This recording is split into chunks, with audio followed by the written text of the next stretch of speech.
Hallo und herzlich willkommen zum letzten Video zu unserer Kanarenreise 2024.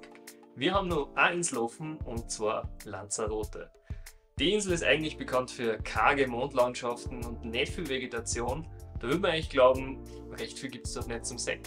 Falsch gedacht. Wir zeigen euch die Orte, wo wir gefunden haben, boah geil, das muss man unbedingt sehen. Los geht's mit der Playa Valla Clarida. Der Ort ist bekannt für seinen Gezeitenpool, das heißt, dass bei Flut immer mehr Wasser in den Pool gefüllt wird und am Ende gibt es dann eine azurblaue Erfrischung. Das Schöne ist, man ist aufgrund der Schotterzufahrt relativ abgelegen und man kann auf dem Ort übrigens auch sehr gut campen, so wie es wir gemacht haben. Zweitens, die Caleta del Mojón Blanco.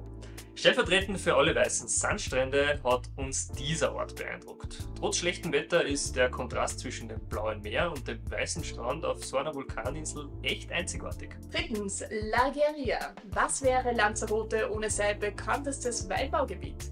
Auf über 52 Quadratkilometer wird hier Wein in tausender solcher runder Steinkrater angebaut. Das ermöglicht den Pflanzen trotz geringem Niederschlag, dass sie genug Feuchtigkeit aufnehmen können und es sieht für den Beobachter vor allem aus der Luft richtig cool aus. Wer möchte, kann natürlich auch einen Wein in einer Bodega verkosten. Viertens, Ciudad Estratificada. Die Stadt aus Sandstein ist jetzt nicht wirklich so spektakulär, lädt aber gerade für so eine kurze Mittagspause und einen Spaziergang durch die Formationen ein. Fünftens, El Golfo. Das ist vermutlich das Highlight auf der Insel. Auf der anderen Seite befindet sich der Charco de los Clicos, ein grüner See, der nur durch einen schmalen Sandstreifen vom Meer getrennt ist. Der Strand selbst darf zwar nicht betreten werden, wodurch der Ort ohne Menschen natürlich nur besser zur Geltung kommt. Auf der anderen Seite befindet sich ein kleines Fischerörtchen mit weißen Häusern und blaue Fenster, eingebettet in die rot-schwarze Lavalandschaft. Echter Traumkulisse in den Abendstunden. Sechstens, Costa de Chanubio. Wer da in den Abendstunden verweilt, wird mit einem spektakulären Sonnenuntergang belohnt. Entweder am Miradoro oder bei den Salinas. So oder so möchten wir euch aber da einen weiteren Tipp geben. Lanzarote bereist sich hervorragend mit einem Van bzw. mit einem Camper. Wie sowas ausschaut, zeigen wir euch jetzt. Ja, Vorteil am Camper, wir stehen da wunderschön direkt am Strand, am Meer. Ich koche uns jetzt unser Abendessen, wir schauen uns dann den Sonnenuntergang an und dann werden wir da in unserem coolen Stockbett, wo wir schlafen, hinlegen und mit Meerestauschen schlafen. Neben der Küche und dem Bett haben wir da sogar noch ein kleines Badezimmer herinnen, was natürlich auch praktisch ist, gerade mit der Dusche, die jetzt gerade ein wenig anders verwendet wird. Wir sind auch mit Kühlschrank, natürlich Fließwasser, alles ausgestattet, was man so braucht. Da ist unser Tisch, wo alles herumliegt, was man so braucht. Da oben schlafen die anderen beiden und das ist natürlich die Fahrerkabine, wo man dann logischerweise fährt. Da ist nur ein Kasten. Da wäre ein Fernseher, den keiner braucht, wenn man in so schönen Landschaften unterwegs ist.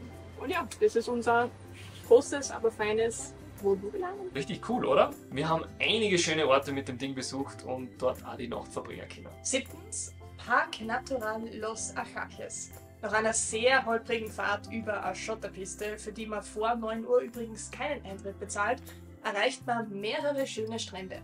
Gerade in den Morgenstunden ist man hier oft komplett allein und kann den weißen Sand und das Meer genießen. Und der letzte Punkt, der Mirador del Rio. Abschließend gibt es noch einen schönen Ort für den Sonnenuntergang und da sieht man nämlich sogar auf die kleine Nachbarinsel La Graciosa und auch in die Ferne. Manch einer würde sagen, bei schönem Wetter sieht man Gran Canaria und vielleicht sogar noch ein bisschen weiter. Ja, ihr fragt euch jetzt vielleicht, warum der Timanfaya Nationalpark da nicht dabei ist. Ja, er war definitiv bei uns auf der Liste, bis wir nach ausgiebigen Recherchen realisiert haben, dass man, wenn man dorthin fährt, nicht aussteigen darf. Man muss quasi durch den Park durchfahren, kann am Ende nur bei dem Restaurant stehen bleiben und überteuert essen gehen.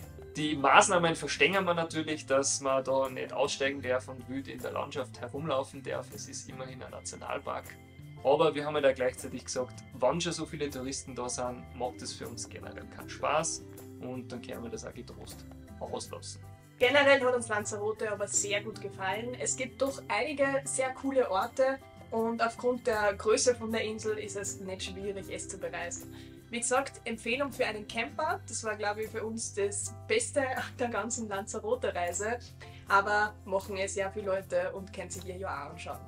Was sagt ihr? Ist es eine Insel, die euch interessiert oder kennt ihr noch Orte, die wir vergessen haben? Schreibt es uns in die Kommentare und wir sehen uns im nächsten Video.